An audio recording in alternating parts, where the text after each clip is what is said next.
Music composer कौन है? पंचम है। पंचम उनका अच्छा दोस्त था किशोर दा का।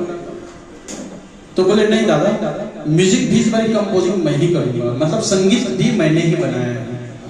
तो एच डी बर्मन साहब जो है चकित हो गए, अरे इस लड़के में इतना सारा खूबी। बेशक ये अशोक कुमार और अनूप कुमार का भाई है, अभी तक इसको मैं अभिनेता और गायक समझ रहा था, लेकिन आज बताता है कि निर्माण भी नहीं करूंगा, निर्देशित भी नहीं करूंगा, म्यूजिक भी नहीं बनाऊंगा। तो फिर पूछा कि तो फिर अभिनय कौन कर रहा है बेटा इसमें? तो बोले दादा मैं ही अभिनय कर रहा हूँ। तो किशोर दा का इस विलक्षण जो प्रतिभा है फिल्म ध्रुव गगन के छांव में से पता चलता है। उसके बाद उनकी और फिल्म आई थी तीनों भाई के साथ में, चलते का नाम गाड़ी। उसके बाद आई थी बढ़ती का नाम गाड़ी। ये 2-3 फिल्म जो उनके डायरेक्शन में और स्क्रिप्ट जो उनका था वो अपने आप में बेमिसाल था। उस समय का जो Limca book of the year का जो रिकॉर्ड था किशोर दा के नाम था, और गिनीज बुक के लिए भी उनका नाम उस समय गया हुआ था। एक बार जोरदार ताली होनी चाहिए किशोर दा की जानकारी को मैं बता रहा हूँ। चलिए उनके बारे में मैं बताता रहूंगा समय समय पर। अब आगे संचालन के लिए भी और गीत संगीत के लिए भी मैं आवाज देने जा रहा हूँ हमारे कोरबा अंचल की ख्याति लक्ष्य और मेरे ऑल टाइम फेवरेट उद्घोषिका सुश्री सिमरन कौर, जिनका मैं हमेशा सिमरन करते रहता हूँ। आप लोगों के बीच आ रही है, पर जोरदार तालियां होनी चाहिए मैडम को के लिए।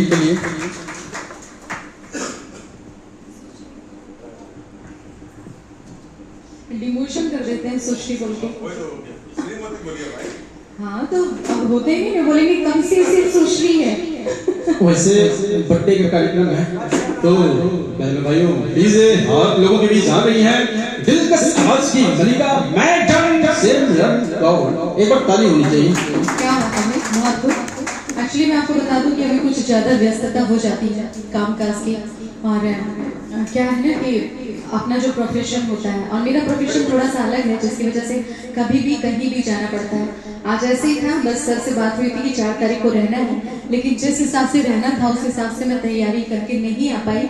उसके लिए मैं सभी से क्षमा चाहूँगी। और आज ही मैं सुबह से ड्यूटी में थी और ड्यूटी से ही यहाँ आना हुआ है। सो जितना भी समय बन पाएगा मैं आप लोगों के बीच रहूँगी।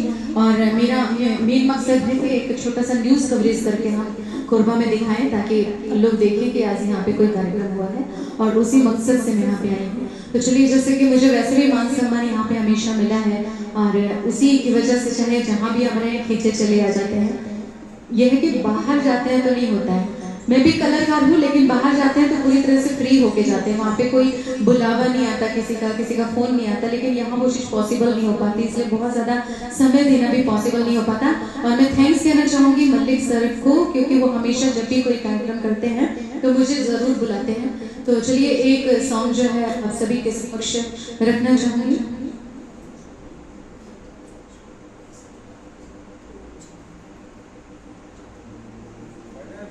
तो चलिए,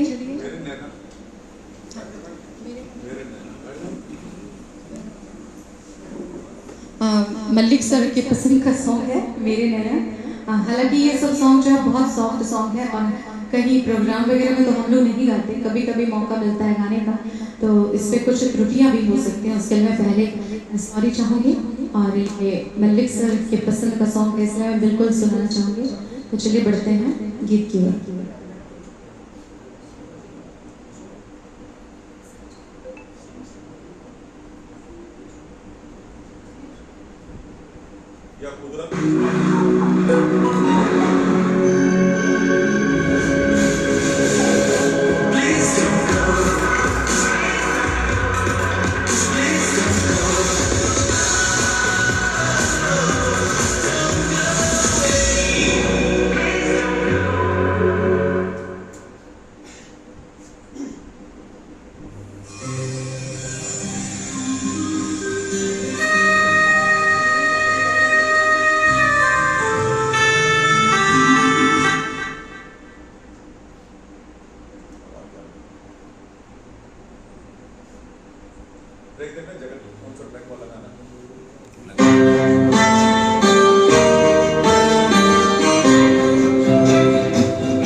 कमाल कराओके जगत में आपका बहुत बहुत धन्यवाद मैडम।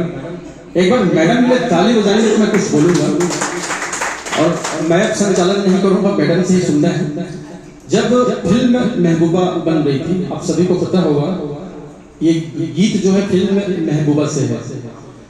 तो जब ये गीत की बारी आई, जब इस गीत का रचना हुआ, तो उस समय क्या हुआ, मेरे नैना सावन भादो लिरिक्स था और फुल्ली क्लासिकल, मतलब क्लासिकल होने की वजह से किशोर दा बोले कि भाई मैं तो क्लासिकल नहीं सीखा हूँ, तो क्या करूँ। तो बोले इसका फीमेल वर्जन भी बना है, और इस गीत को जो है लता जी भी गा रही है। तो किशोर दा बड़े खुश हुए, उनसे बहुत अच्छा संबंध था, बहुत ही अच्छा उनके बीच में बातचीत था, प्रागड़ संबंध था। तो अच्छा लता जी गा रही हैं, तो हाँ लता जी भी गा रहे हैं। तो भी किशोर दा एकदम चैन से सो गए, बोले चलिए ठीक है, अब इसके लिए मेरे को रिहर्सल की जरूरत नहीं है, मैं इसको एकदम से निभा दूंगा। तो बोले कैसे निभा दोगे बिना रिहर्सल के, बिना मेहनत के। तो बोले जो भी मेहनत है, जितना भी परिश्रम है, लता बहन को करने दो, और वो गा लेंगे, उसके बाद मुझे बस बता देना, मैं एकदम पक्का गाऊंगा। और लता जी ने हारमोनियम में संगत देते हुए उसका पूरा कार्ड को पकड़ा, पूरा अलंकार किया, और उस गीत को बहुत ही संजीदा से गाया, मेरे नैना सावन भादो को। और आप सभी को पता है कि लता जी ने भी उस गीत को गाया है, और उसके दूसरे तीसरे दिन किशोर दा ने सुना उस गीत को, और अपने अंदाज में उन्होंने हूबहू ऐसी गाया। और रिकॉर्ड आप सभी को पता है, दोनों वर्जन में सबसे ज्यादा हिट कौन सा हुआ है, आप सभी को पता है। मतलब मेहनत लता जी ने किया पूरा, लेकिन क्रेडिट ले गए हमारे मेलोडी किंग किशोर का, इस कहानी में एक अध्याय भी।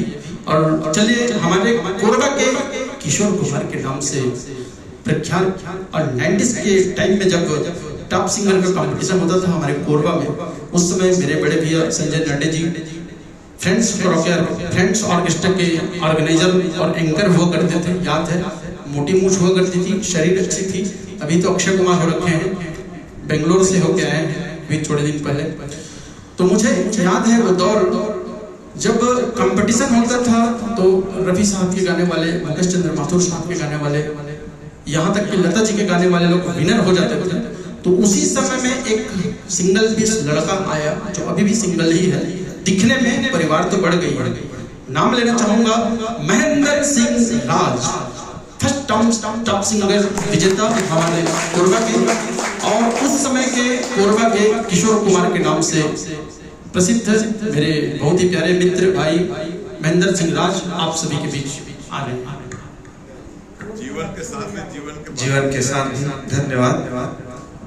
आज किशोर दा के जन्मदिन पर्व पर हम सभी कलाकार और समस्त आए हुए दोस्त साथियों को मैं